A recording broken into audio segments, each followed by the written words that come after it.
আল্লাহ তাআলার ইচ্ছায়, আল্লাহ তাআলার ইশারায় আবার 17 বছর পরে এই হযরতপুর উচ্চ বিদ্যালয়ে বার্ষিক ক্রীড়া প্রতিযোগিতা অনুষ্ঠানে আমি অংশগ্রহণ করতে পেরেছি। এই জন্য আল্লাহর কাছে শুকরিয়া আদায় করি। আলহামদুলিল্লাহ। দেখেন, 16 বছর তারেক রহমানের নেতৃত্বে আন্দোলন হলো, ইলিয়াস আলী গুম হলো, চৌধুরী আলম গুম হলো, সুমন গুম হলো, শত শত নেতা কর্মী শহীদ হলো। সর্বশেষ ছাত্র জনতার রক্তের বিনিময়ে আবার নতুন বাংলাদেশ আমরা পেলাম। হাজার হাজার ছাত্র জনতার শহীদের রক্তের বিনিময়ে আমরা পেয়েছি নতুন বাংলাদেশ। আমরা তাদের আত্মার মাগফিরাত কামনা করি। যুগে যুগে ইতিহাস সৃষ্টি হয়েছে, গণঅভ্যুত্থান সৃষ্টি হয়েছে। 52 ভাষা আন্দোলনে আমার মায়ের ভাষায় বাংলা ভাষা পেয়েছিলাম আমরা সালাম বরকতের রক্তের বিনিময়ে। 62 শিক্ষা আন্দোলনে শিক্ষার অধিকার পেয়েছিলাম ওয়াজিউল্লাহ বাবুলের রক্তের বিনিময়ে। 69 গণ অভ্যুত্থান হয়েছিল, ওই যে আসাদকে বলেন, সেই আসাদের শহীদের রক্তের বিনিময়ে। 71 মুক্তিযুদ্ধ, ওই চট্টগ্রামের কালুরঘাট বেতার কেন্দ্র থেকে মহান স্বাধীনতার ঘোষক শহীদ রাষ্ট্রপতি জিয়াউর রহমান স্বাধীনতার ঘোষণা দিয়ে সশস্ত্র সংগ্রাম শুরু করেছিলেন। লক্ষ লক্ষ শহীদের রক্তের বিনিময়ে, মা বোনদের ইজ্জতের বিনিময়ে আমরা পেয়েছিলাম স্বাধীনতা। তারপরে স্বৈর শাসক আসলো। 9 বছর বেগম খালেদা জিয়া আন্দোলন করে গণতন্ত্র পুনঃপ্রতিষ্ঠা করলো। নূর হোসেন, জিহাদ, ডাক্তার মিলনের রক্তের বিনিময়ে। তারপরে 24 গণ অভ্যুত্থান, হাজার হাজার শহীদের রক্তের বিনিময়ে, ছাত্র জনতার রক্তের বিনিময়ে আমরা নতুন করে পেলাম অন্তর্বর্তীকালীন সরকার। আমরা পেলাম আপনাদের ভোটাধিকার, আমরা পাবো গণতন্ত্র। এই গণতন্ত্র কখনো আসতো না, কারণ বিগত ফ্যাসিস্ট আওয়ামী লীগ সরকার মনে করেছিল তাদের অধীনেই নির্বাচন হবে, তাদের অধীনেই 5 বছর পর পর ক্ষমতা আসবে, এবং এটা মনে করে তারা বারবার ক্ষমতায় আসার জন্য অনেককে ভয় দেখিয়ে তাদের দলে ফিরিয়েছে। অনেকে ইজ্জতের ভয়ে, অনেকে এলাকায় থাকার ভয়ে, অনেকে সম্মানের ভয়ে তাদের সাথে মিশেছিল। একদিন আগেও এই ফ্যাসিস্ট সরকার প্রধান শেখ হাসিনা বলেছিল, শেখ মুজিবের মেয়ে পালায় না, আওয়ামী লীগ পালায় না।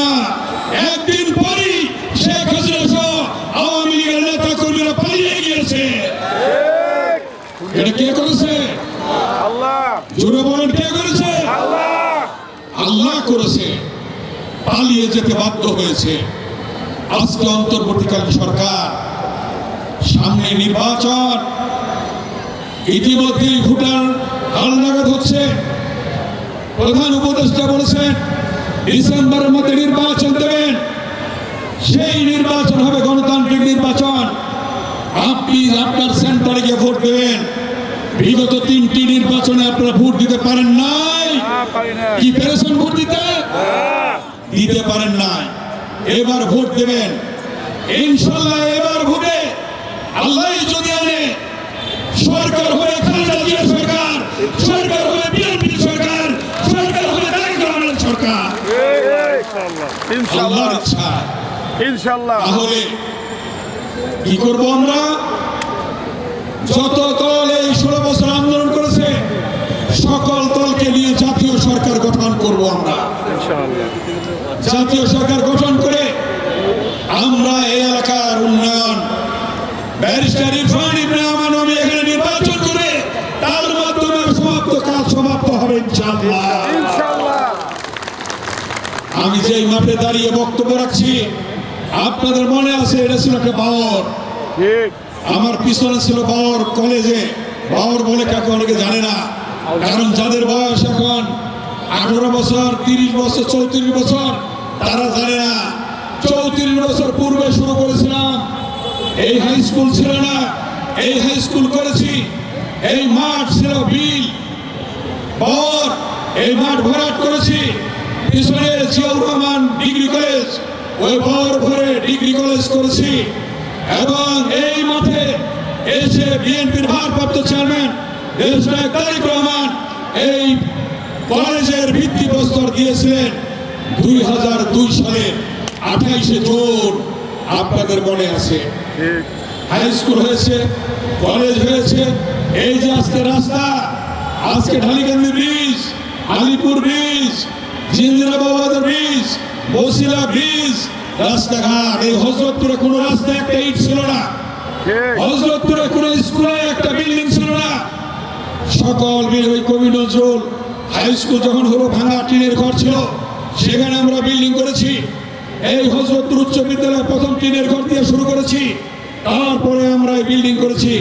বাওয়ারের মধ্যে সামিয়ানা টেনে বসে থেকে আমরা মাটি কাটিয়েছি, মাটি ফেলেছি, এখানে মাটি ফেলে তারপর স্কুল করেছি। আপনাদের মনে আছে? কেরানীগঞ্জের মানুষের জন্য, জমি জমার দাম বৃদ্ধির জন্য আজকে সেই পরিকল্পনা নিয়ে এগোচ্ছি। আগামী আল্লাহ ক্ষমতায় আনলে ব্যারিস্টার ইরফান ইবনে আহমদ নবীর নেতৃত্বে এই মডার্ন সিটিকে নিয়ে আমরা বাংলাদেশে দেখাবো যে কেরানীগঞ্জ হচ্ছে সবচেয়ে আধুনিক শহর, কেরানীগঞ্জ হচ্ছে আধুনিক শহর, মডার্ন শহর। ইনশাআল্লাহ কোন একটা কাজ আওয়ামী লীগ করে না, যেগুলি আমরা করেছি সেগুলি রিপেয়ার পর্যন্ত করতে পারে না। ঠিক, ঠিক। কথাটা মনে রাখতে হবে। তোমাদের বাবা মাদেরকে বলতে হবে, তোমাদের বাবা মাদেরকে জিজ্ঞেস করতে হবে যে কি হয়েছে। তাই আজকে এই হযরতপুর উচ্চ বিদ্যালয়ে বার্ষিক ক্রীড়া প্রতিযোগিতায় এসে আমার আজকে এই সেই অতীতের স্মৃতিগুলো মনে পড়ছে। তাই কথা বলছি। আমার প্রিয় ছাত্রছাত্রী ভাই বোনেরা কষ্ট করে দাঁড়িয়ে আছে, আমি এখনই শেষ করব।